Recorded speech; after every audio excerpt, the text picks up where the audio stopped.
They say you can live with anything as long as you don't know the truth. But once the truth walks up to your front door in dress shoes and cologne you've never worn, yeah, that's when everything starts burning.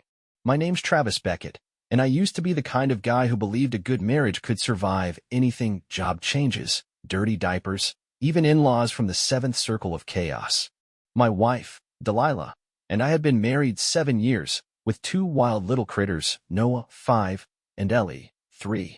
We weren't perfect, but we made forts out of couch cushions, laughed over burnt pancakes, and I genuinely thought we were solid. That is, until Delilah started acting like she was auditioning for a spy thriller, and I was the clueless guy who doesn't realize the secret agent has slipped a grenade under his bed. It started with small things, as these stories always do. She started working late. Not the boss is demanding late, but lipstick, fresh, at 10 p.m. late. She smiled less around me, laughed more into her phone. I chalked it up to stress, or maybe some new wellness podcast telling her not to smile at people who don't manifest a Tesla. Then came my business trip to Houston. I was scheduled for 3 days, but after knocking out a deal early, I thought, why not surprise the love of my life with some Chinese takeout and a little Travis time? I picked up her favorite dumplings, drove home feeling like a hero, and unlocked the front door quietly, like the cool guys in movies do. The house was weirdly quiet for 8 p.m., which was strike 1. The kids were at her mom's, apparently. Strike 2. And then I walked into our bedroom. Now, I didn't find her in bed with someone. That would have been too easy. No, what I found was worse. A man's leather belt, not mine, draped over the corner of our dresser. A half-empty glass of scotch. And the one pair of earrings Delilah only ever wore on our anniversary sitting on the floor near the bed like they had been flung off in a hurry. I didn't scream. I didn't throw the takeout. I stood there like a mannequin, dumplings in hand, heart stuck in my throat. And then my phone buzzed. It was Rick, my coworker, calling about a client mishap. I thanked the gods for that call. I picked up and said, loud enough for anyone possibly hiding in the house to hear, "Oh, emergency at the office? Yeah, I'm on my way." I left, calmly, like a man with no blood in his veins. I sat in my car in the driveway, and I ate all the dumplings with chopsticks that felt like they weighed 50 pounds. That night, I made a vow to myself: no confrontation yet. No drama. Just quiet, patient planning.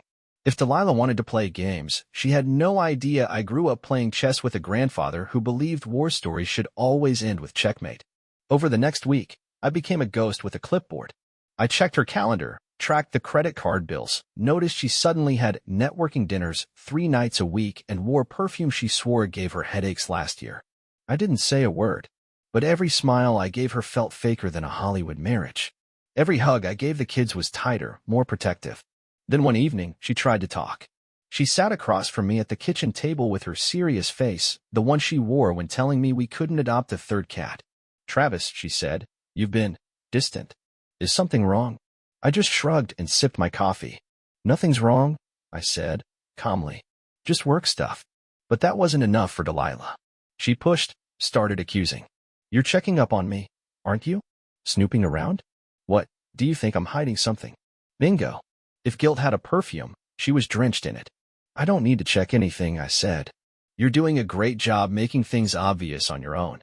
Then came the storm, yelling, deflecting, accusing me of invading her privacy. I kept my cool, stayed on course.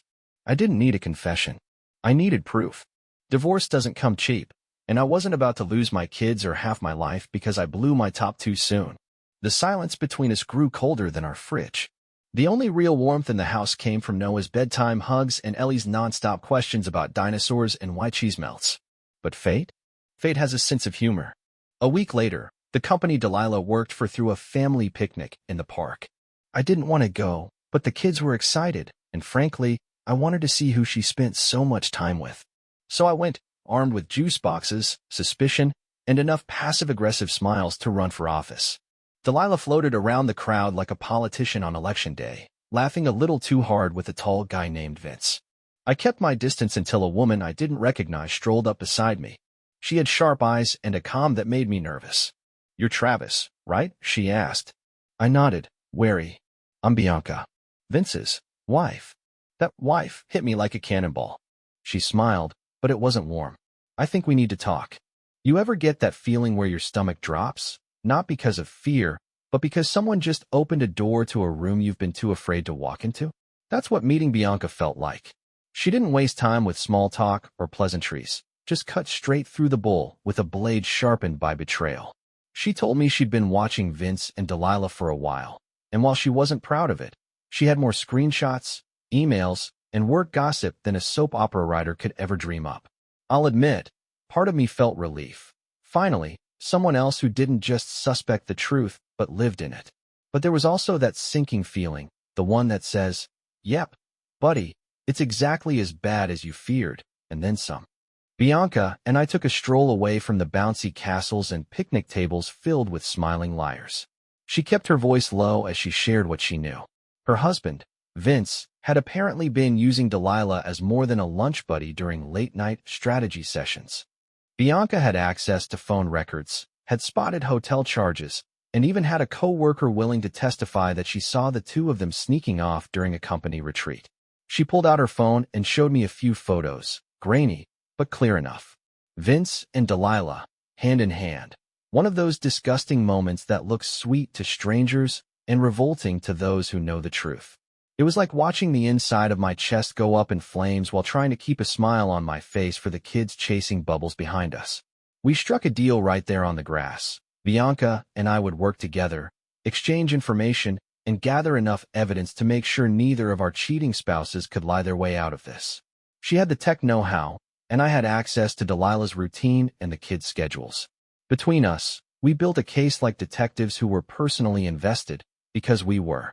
And while we didn't say it aloud, I think we both understood that betrayal creates a bond, not a romantic one, at least not then, but a partnership forged in the fire of shared heartbreak. We were both tired of being the last to know. In the weeks that followed, I turned into someone I never thought I'd be. I was calculating, observant, methodical.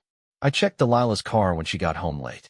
I kept tabs on what outfits she wore to dinner with coworkers, and noted which jewelry pieces went missing and magically returned a few days later. I didn't yell, didn't accuse. No, I just nodded and let her spin her tales while I added each new thread to the web we were weaving.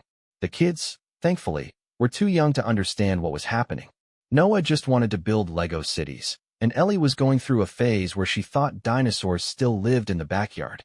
They were the only reason I didn't lose my mind. Then, just when I thought Karma had gone out for coffee and wasn't coming back, the universe served up a twist that felt like a page ripped from a crime novel. Vince, good ol' backstabbing, fake charming Vince, got jumped in a parking garage downtown. Not by me, though I'd be lying if I said I didn't think about it every time I saw his smug grin. No, this was something else. The story came out through Bianca first. Apparently, Vince had been carrying some important business documents and a wallet stuffed fuller than his ego. Whoever jumped him wasn't after his phone or his watch. They went straight for the safe key and corporate files. Bianca told me his company was in the middle of a quiet merger, and that information could ruin him if it leaked. He ended up with a broken arm, a bruised face, and a story so weak even Delilah couldn't pretend to believe it. But what really made me raise my eyebrows was when I found out the break-in at our house a few nights later. Yes, our home. Targeted only Delilah's locked drawer in the office. You know, the one she insisted was just for confidential work documents. Except when I checked the safe, half the contents were missing. Gone. Poof. The only thing left inside was a single ring box, one I didn't recognize, and a note that simply read, "Loyalty matters." It wasn't signed. And that's when I realized something terrifying and hilarious all at once. Vince hadn't just been cheating. He'd been dealing with people who didn't like cheaters much. And now it seemed like Karma had hands and brass knuckles. Delilah tried to downplay it, of course. Probably just some teenagers looking for quick cash, she mumbled, avoiding eye contact. I nodded and offered to call the cops, but she snapped that it would just complicate things. Ah, yes. Wouldn't want justice to get in the way of your secret life, would we? Through all this, Bianca and I were meeting more often. Coffee shops, grocery store parking lots, a diner with the worst eggs and the best privacy. Over time, those meetings grew longer, more personal.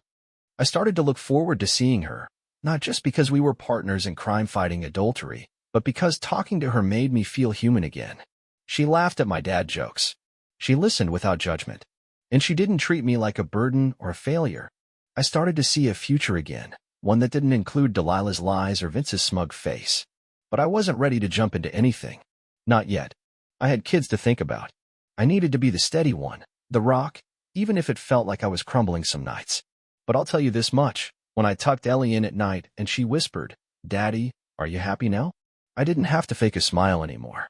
I was getting there. Somewhere between school drop-offs, late-night strategy calls with Bianca, and Delilah's increasingly pitiful attempts to pretend everything was normal, I began to realize how fast things can fall apart and how much effort it takes to hold yourself together while it's all collapsing. Delilah must have sensed something in my silence, maybe in the way I stopped offering morning coffee or how I stopped asking if she needed help with groceries. She tried to talk, and I let her. Not because I cared about her words anymore, but because I wanted to hear how deep the lies would go. She accused me of being distant, of treating her like a stranger, and even tried to flip the situation, claiming I was acting suspicious, that I might be the one with secrets. That's when I laughed, not a ha-ha kind of laugh, but the kind that comes from a man who's run out of patience. I told her I knew, that I'd been watching, and that her little love affair with Vince wasn't as hidden as she thought. I watched the color drain from her face, a mix of fear, guilt, and something else, maybe panic, maybe regret. But I didn't budge.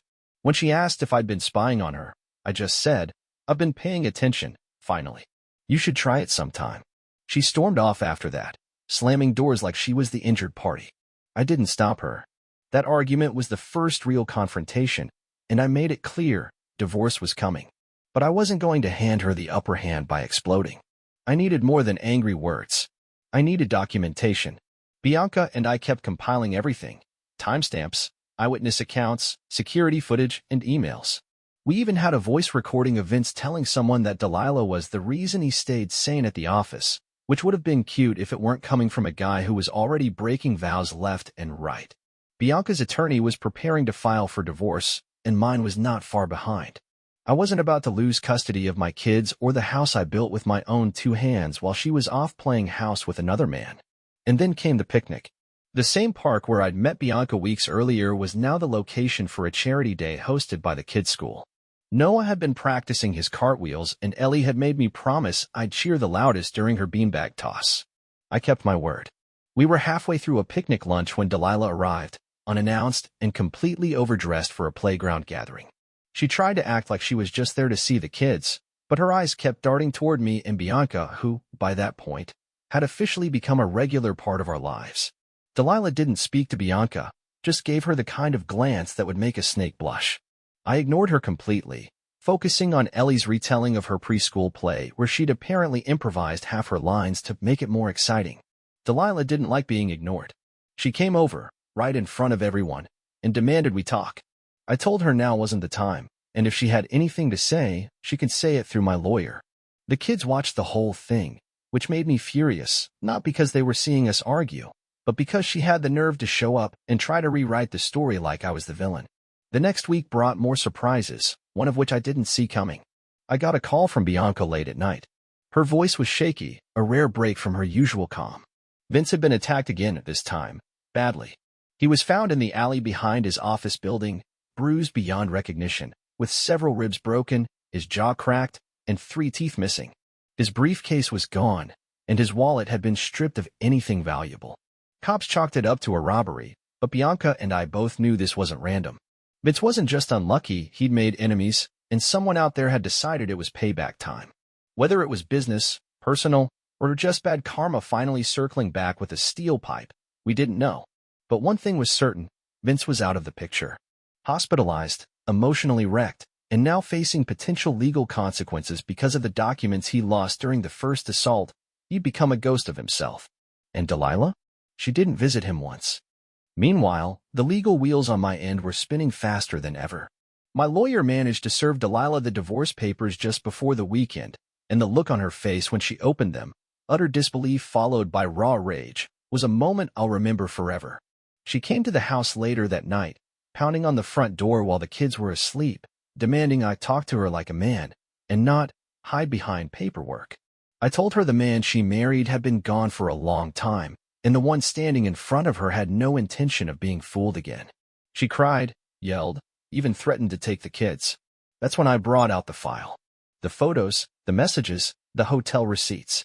She didn't say another word, just turned and walked down the steps, her heels clicking like gunshots in the quiet night.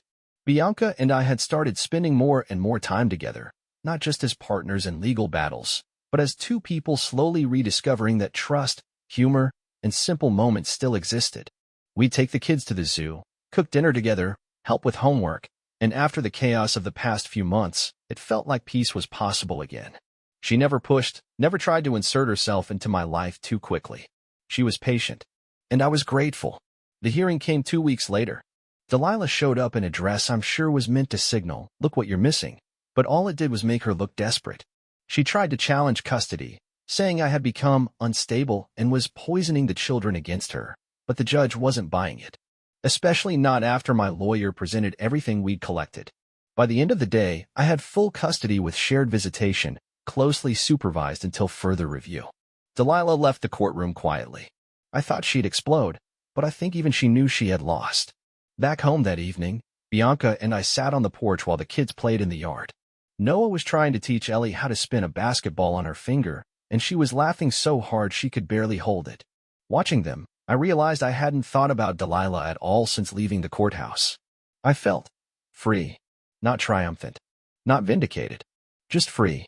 And as Bianca leaned her head on my shoulder and whispered, "You did it," I finally allowed myself to believe her. After the court ruling, it felt like the whole world exhaled. The house didn't feel haunted anymore. There were no more quiet footfalls outside the bedroom door, no more awkward silences at dinner, no more pretending. Just peace and a lot of cereal bowls, spilled milk, and Legos underfoot. Bianca had eased into our lives so gradually that I hadn't realized when it stopped feeling like she was visiting and started feeling like she belonged.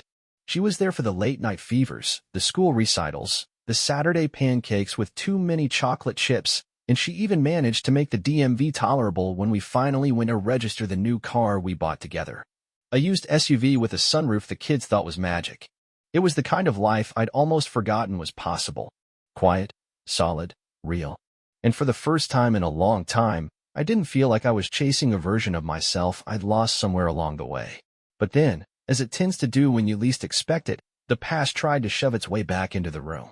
It came in the form of a letter, handwritten, no return address, tucked into our mailbox like some relic from a time when people still used envelopes and stamps. The handwriting was unmistakable.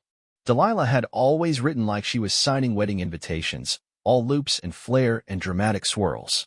I turned the envelope over in my hand 3 times before finally opening it, standing at the kitchen counter while Bianca helped Ellie glue googly eyes onto her art project at the table.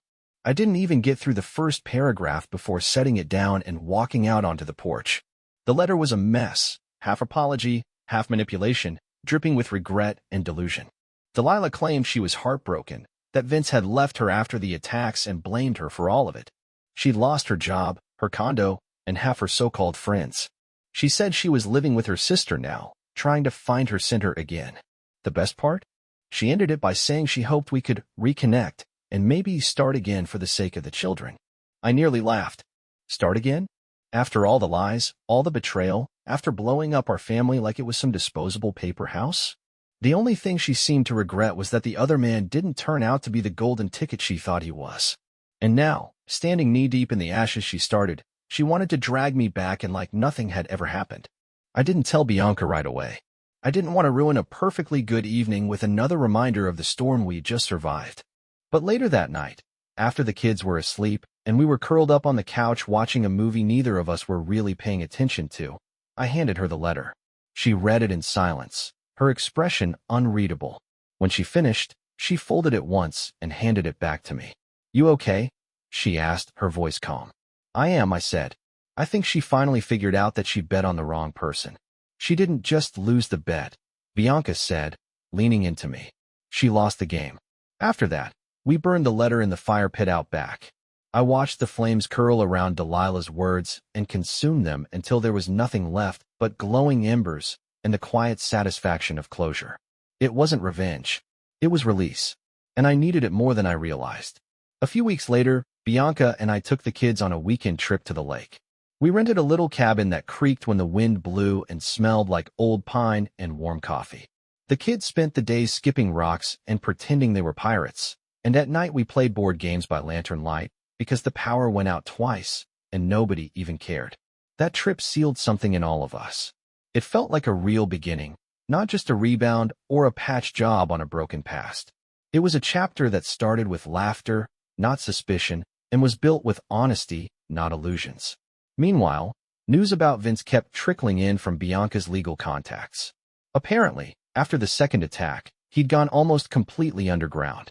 Rumors swirled. He was facing internal investigations at his firm.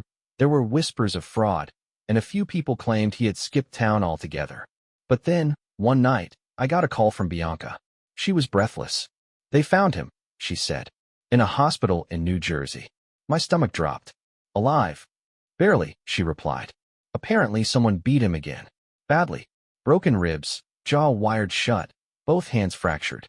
Looks like he got on the wrong side of someone way more dangerous than us." It wasn't relief I felt, or satisfaction. It was something colder. A strange kind of pity mixed with a strong dose of indifference. The man had destroyed 2 families, lied through his teeth, and manipulated people like it was a sport. And now he was a shadow of himself, left behind by the very woman he'd promised the moon to. Delilah hadn't even checked on him. She probably didn't even know. Or maybe she did, and just couldn't be bothered. And me? I had no interest in revenge anymore. Life was already taking care of that in ways I never could have orchestrated. Back home, Bianca and I started talking more seriously about the future. We'd already been doing the day-to-day dance of a blended family, but now the idea of formalizing it started floating into our conversations. Not in a hurry, not as a rebound. Just a natural next step. We talked about building a home together, not just a house, but a life. We made plans. New schools for the kids. A dog for Ellie because she wanted one that could wear costumes. A garden for Bianca. And for me, finally, peace. We bought a car together. A practical, roomy, kid-friendly SUV with enough compartments to store a small army of goldfish crackers and superhero figurines. The kids picked the color, midnight blue, and even named it Stormcatcher, which made no sense, but also made perfect sense to them. We started looking at homes just outside of town. Nothing too big, just something that could fit our new version of family. And every morning, I woke up to the sound of little feet on the stairs and the smell of Bianca's coffee. And I realized something I hadn't truly grasped during the chaos. Happiness isn't what someone gives you. It's what you build for yourself, brick by brick, through every hard decision, every quiet victory, and every moment you choose love over resentment. The seasons turned as they always do, without asking permission. Summer faded into the warm oranges and golds of early fall, and our new life, the one Bianca and I had stitched together from the frayed ends of our old stories, started to feel like it had always been there. The kids were thriving. Noah had joined a robotics club and couldn't stop talking about solar-powered lawnmowers, while Ellie insisted every week that she was going to become a professional ice cream tester. Bianca had somehow become the glue holding us together, effortlessly moving from school pickups to late-night talks with me about paint colors, backyard swings, and weekend trips to hardware stores where we never bought what we planned to. The house we chose wasn't extravagant, but it was ours. A 3-bedroom, 2-bath place on the edge of a quiet neighborhood filled with other families trying to live normal lives. It had a creaky porch, a decent-sized yard, and a crooked tree the kids instantly claimed as a pirate ship. We planted our feet and called it home. It would have been easy to pretend the past had disappeared, but life doesn't let you forget that easily. One morning, about 6 weeks after we moved in, I got a call from a number I didn't recognize. Against my better judgment, I answered. Delilah's voice came through the line, thin and tired. She didn't ask how the kids were. She didn't ask about me. She just asked if I had heard about Vince. I told her that I had, and there was a long pause before she told me he'd been admitted to a long-term care facility. His injuries from the second beating never fully healed. Apparently, he had been attacked while trying to collect money he was owed, money that belonged to someone much more dangerous than him. Delilah said she'd tried to visit but wasn't allowed in. She sounded hollow, like someone whose illusions had finally burned to ash and left nothing behind to rebuild. She didn't ask for forgiveness, just said she hoped I was doing okay, then hung up before I could say anything at all. I didn't feel angry or vindicated. I felt absolutely nothing. And maybe that was the most freeing part of all. Bianca and I didn't celebrate that call, but we did mark it as the end of something. We had a quiet dinner that night, just the two of us, while the kids were at her sister's house. We lit candles and made pasta, and we talked about the strange way life circles back on itself, not with vengeance, but with reminders. We had come through something brutal and raw, something that had every reason to leave us bitter and cold. But somehow, we'd walked out of that storm and found each other standing on the other side, still willing to believe that love wasn't a trick, that family could still be real, and that trust, once shattered, could be rebuilt with patience and laughter. One Saturday morning, while we were drinking coffee on the porch, Ellie came out in her pajamas, holding a drawing of a house with stick figures out front, 4 of them. She'd drawn me, Bianca, Noah, and herself, all smiling under a big yellow sun. Above the picture, in her unmistakable 6-year-old handwriting, were the words, "Our family." I looked at Bianca, and in that moment, everything that had ever hurt suddenly felt worth surviving. We didn't need a ceremony or vows or rings to make it real. But we started talking, quietly, about getting married. Not for show, not for closure, just for us. The final surprise came when Bianca's old neighbor called her in a panic one evening. Apparently, someone had broken into Vince's old condo, the one still tangled up in a legal mess of unpaid dues and foreclosure threats. The neighbor had heard the scuffle and seen the aftermath. Vince had returned to collect some items, despite being warned not to go back without assistance. It didn't end well. He was jumped again, this time left unconscious at the bottom of the stairwell. Broken ribs, again. A concussion. His jaw rebroken, and 3 teeth gone. This wasn't a story anymore. This was real life catching up with a man who had spent too many years thinking he was above consequences. It wasn't justice. It was inevitability. Karma didn't wear a robe. It wore a mask, walked fast, and hit harder the second time. That was the last I ever heard of Vince. Delilah, from what I gathered through quiet sources, had moved out of state. She was living alone, working some dead-end job far from her glory days in designer heels and corner office flirtations. The man she'd left everything for was now a battered cautionary tale, and the life she tried to build on deception had collapsed in on itself like a cheap folding chair. I didn't rejoice in that. I just accepted it. As for us, me, Bianca, and the kids, we kept moving forward. We got married the following spring. A backyard ceremony, barefoot in the grass, with Ellie as the flower girl and Noah as the ring bearer, who forgot the ring and had to sprint back inside to get it. Bianca wore a simple dress, and I wore the biggest grin I've ever worn in my life. There were no speeches about the past, no dramatic storytelling, just a quiet promise to choose each other, every day, in every storm, in every peaceful morning that followed. We bought a small camper for weekend trips. We adopted a lazy Labrador named Gus who sleeps more than he barks. And sometimes, when the house is quiet and the sun is setting just right over the backyard fence, I sit on the porch with a glass of something cold in my hand and think about how far I've come. Not just miles, but inches. The inches it took to step back instead of yelling.